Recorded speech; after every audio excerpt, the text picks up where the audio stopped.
They set the table like I wasn't there. Christmas lights glowed soft on the walls, music played low, and everyone laughed. But when the plates went around, mine never came. "Sorry, honey, there isn't enough," my mom said, eyes darting away. I stared at the empty space in front of me. Not enough. The table was bending under trays of ham, potatoes, pies, casseroles. Food stacked like a feast. Then I watched as my brother's girlfriend scooped another serving onto her plate. Seconds. She got seconds, while I sat with nothing. I swallowed hard, forcing a smile that didn't reach my eyes. "It's fine," I said softly. No one looked at me long enough to notice. I glanced at the dish I had brought, the one I spent hours making, the one they were eating without a word of thanks. I set my napkin down. My chair scraped lightly against the floor. "What are you doing?" my brother asked. I lifted the dish from the table. "Taking this with me." My father's fork froze midair. "That's rude. Rude." The word clung to the air, heavier than the smell of cinnamon and pine. Rude, because I wouldn't sit there hungry while they filled their mouths. Rude, because I refused to shrink smaller, quieter. I didn't argue. I didn't raise my voice. I just held the dish steady in my hands, walked past the tree, past the glowing ornaments, past the people who claimed to love me. My boots crunched in the snow as I stepped outside. The cold burned my lungs, but it felt cleaner than the air inside. I didn't cry. I didn't look back. I only wondered one thing. Have you ever realized your own family would rather feed strangers than see you full? Snow crunched under my boots as I walked to my car, clutching the warm dish against my chest. Inside, they were probably still laughing, pretending nothing happened. I started the engine, but my hands wouldn't move to the wheel. They shook too hard. I sat there in the glow of the dashboard, watching my breath fog the window. I wasn't just hurt. I was invisible. I thought about every holiday before this one. The times I stayed late to help clean, the money I slipped into grocery bags when I knew Mom was short, the way I always said yes when my brother needed a ride, a loan, a favor. Yet tonight, I was disposable. My phone buzzed. A message from my mom. "You embarrassed us. You ruined Christmas." I stared at the words until my eyes blurred. Embarrassed? Because I left quietly with the food I made? They didn't even see what they did to me. I drove home in silence, headlights cutting through the falling snow. When I walked into my apartment, the quiet wrapped around me like a heavy blanket. The dish in my hands was still warm. I set it on the counter, took a fork, and ate straight from it. Alone. But something inside me shifted that night. I wasn't going to beg them for space at their table anymore. I wasn't going to keep showing up with food, gifts, and patience, while they gave me scraps of attention. I pulled out my laptop, the glow bright against the dark room. I opened my bank account, scanned through my savings. Years of careful work. Side jobs, skipped outings, late nights. Quiet effort no one ever noticed. I had enough. Enough to stand on my own. Enough to stop needing their approval. My brother thought he was the golden child. My parents acted like I was background noise. They never asked what I'd been building. I smiled to myself, a small, private smile. Because I realized something important. Being invisible had its advantages. No one saw what I was preparing. No one knew what was coming. And when the time was right, they would. They'd see every single thing they overlooked. Every dollar they dismissed. Every effort they ignored. They thought I was quiet because I was weak. But quiet doesn't mean powerless. Quiet means patient. And I was done waiting. The next morning, I woke up to a string of messages. My mom. My dad. Even my brother. All of them saying the same thing in different words. How selfish I was, how ungrateful, how I embarrassed the family. I scrolled through each text with steady hands. Not one apology. Not even an acknowledgement of what they had done. Just blame. I set the phone down and poured coffee into my chipped white mug. The steam curled into the air, the only warmth in the room. I took a slow sip and let the bitterness sit on my tongue. 4 years, I believed their version of me. The irresponsible one, the moody one, the one who never measured up. I thought maybe they were right. But last night, something snapped. I wasn't the problem. They were. That realization felt like opening a locked door in my mind.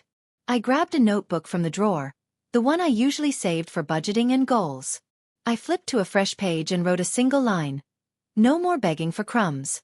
Underneath, I made a list. Not of chores. Not of resolutions. But of steps. Small moves that would shift the balance. First step. Distance. I blocked their numbers. For the first time in years, the buzzing silence of my phone felt like peace. Second step. Boundaries. I emailed my boss and asked about the promotion I'd been too nervous to chase. The kind of role that came with a bigger paycheck and my own team. Third step. Preparation. I checked the documents tucked away in my cabinet, the ones I had collected over the years. Receipts. Contracts. Bank transfers. Records they never thought I kept. Proof of every time I bailed my brother out. Proof of every dollar I lent my parents when they claimed they were struggling. They thought I forgot. But I remembered. And I realized something.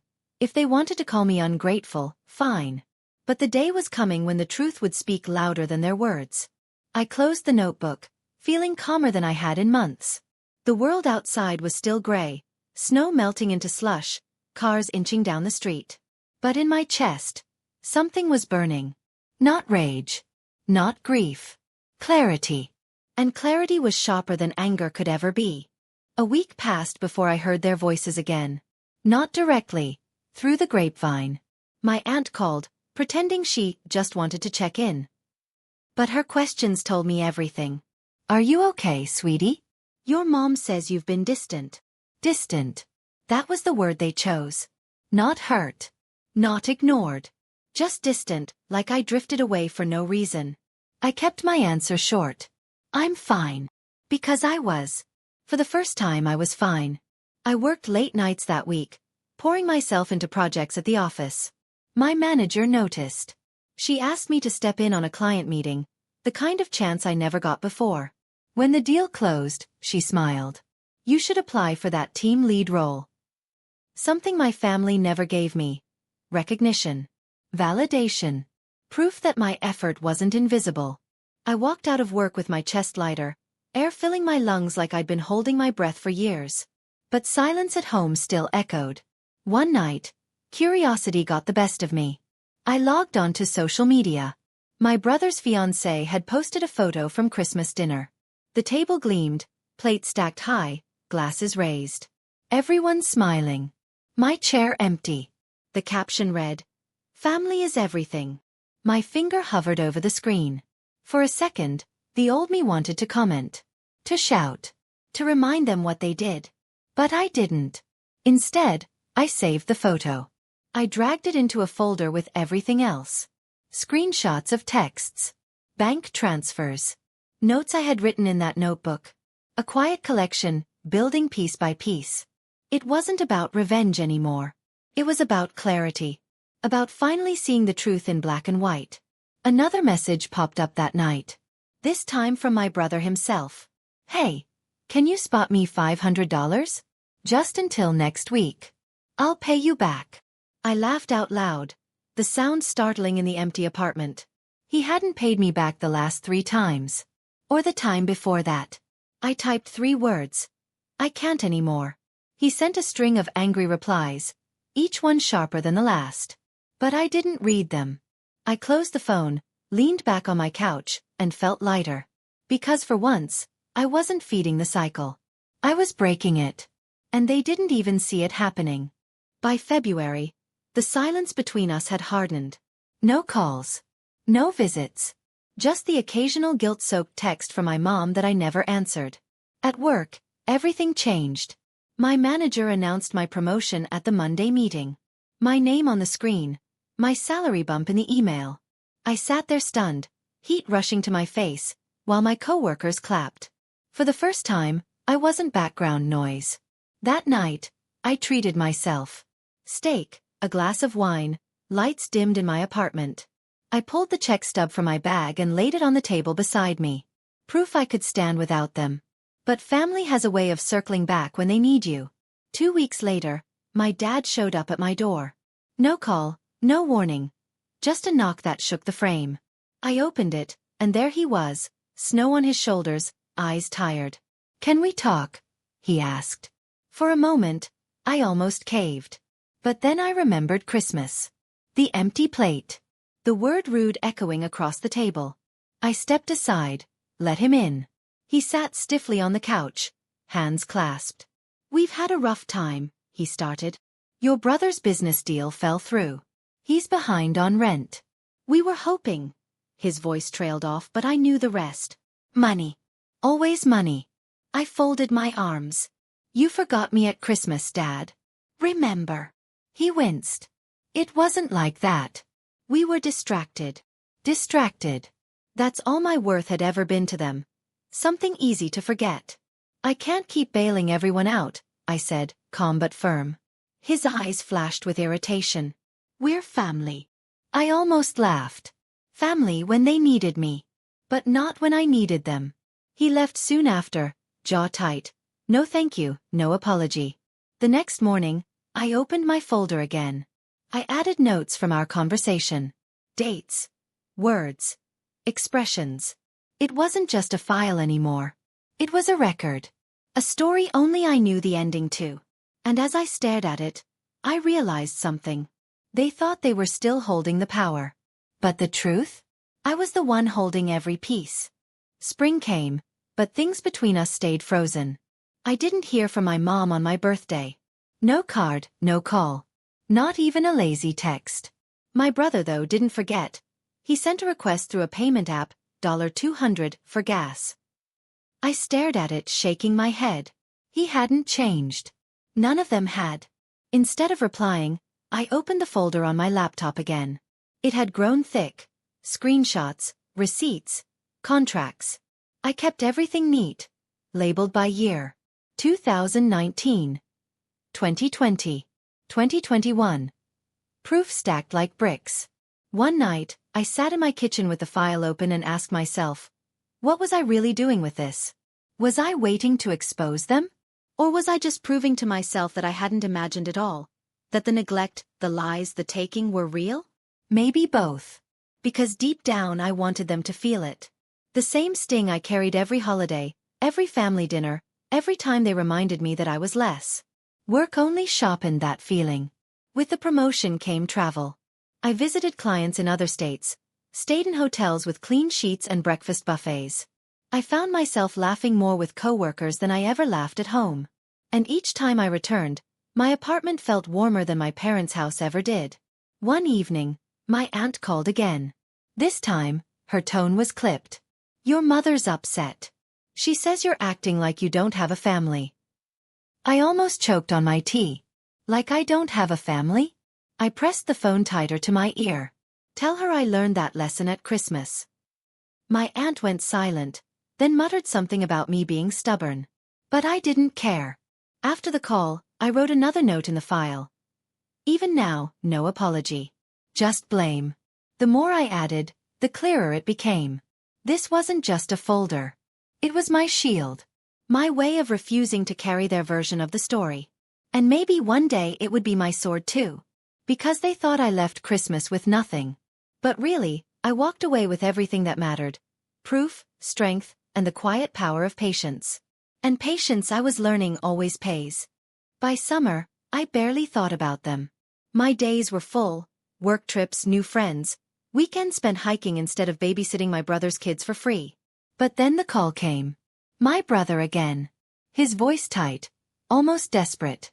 "Hey, listen, they're gonna foreclose on Mom and Dad's place if they don't catch up on payments. We need help. You've got savings, right?" The bluntness made my stomach turn. Not even a hello. Not even a check-in. Just need. Always need. I stayed silent long enough for him to stammer. "You're the responsible one, right? You can fix this." Responsible. The same word they never used when it mattered. Only now, when the walls were caving in. I said evenly, "Why don't you sell that new truck you bought last year?" His voice sharpened. "You don't understand, this is family." I almost laughed. Family. Again. That word they wielded like a weapon when they wanted my money, my time, my silence. I let him talk, let him throw every guilt trip at me. But when he finished, I gave the same 3 words I'd given months earlier. "I can't anymore." He cursed, hung up. 2 days later, my mom emailed. Not a message filled with love. Not an apology. Just a list of bills and a line that read, "We're disappointed in you." Disappointed. After everything. I added that email to the folder. Another brick on the pile.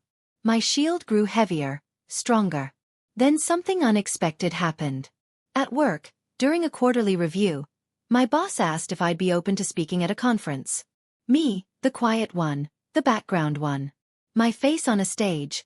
My voice in a microphone. The thought terrified me. But I said yes. And when I stood under those lights, words flowing steady, the applause felt like air filling lungs that had been empty too long. In that moment, I understood. Their approval wasn't oxygen. I could breathe without them. And yet, I knew this wasn't over. Because they had spent years painting me as ungrateful. And soon, the truth sitting in my folder, the receipts, the messages, the records, would show otherwise. I didn't need to shout. I just needed to wait for the right moment. And I had learned patience better than anyone. The right moment came in December. Almost 1 year after that Christmas dinner.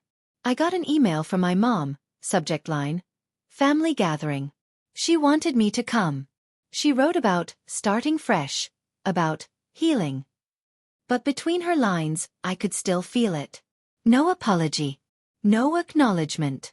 Just an expectation that I'd show up, smile, and forget. I almost deleted it. But then I thought about the folder on my laptop. The one I had built piece by piece, like a quiet fortress. So I went. The house smelled the same. Pine candles, roasted ham, the faint trace of wood smoke. My brother's kids ran in the hallway, laughter echoing. For a moment, it felt almost normal. Almost. Then dinner began. And once again, my plate stayed empty too long. Not forgotten this time, but delayed. A subtle reminder. A small sting. I didn't flinch. Instead, when the chatter grew loud, I slid a slim binder onto the table. Printed emails. Screenshots. Bank statements. Every record from the last 5 years. The room fell quiet. Forks stopped midair. My brother leaned forward, face paling. My mom's hand shook as she reached for the cover. "What is this?" she whispered. "Proof," I said softly. My voice didn't rise. Didn't tremble. It was steady. Proof of every loan, every favor. Every time you called me ungrateful while taking from me. No one spoke. The silence was louder than shouting. I didn't wait for their excuses. I didn't need them. I stood, pulled my coat around my shoulders, and walked toward the door. Behind me, papers rustled as they flipped through pages. Evidence they couldn't deny. Outside, the air was sharp with winter. Snow crunched beneath my boots again, just like last year. But this time, I wasn't leaving empty-handed. I had already taken back everything they tried to erase. My worth, my voice, my truth. And for once, I didn't need their table. Because I had built my own. The lights from their house glowed behind me, fading with each step I took. And with every step, the weight lifted. Not anger. Not revenge. Just freedom. They would never look at me the same again. And I would never let them define me again. That was enough.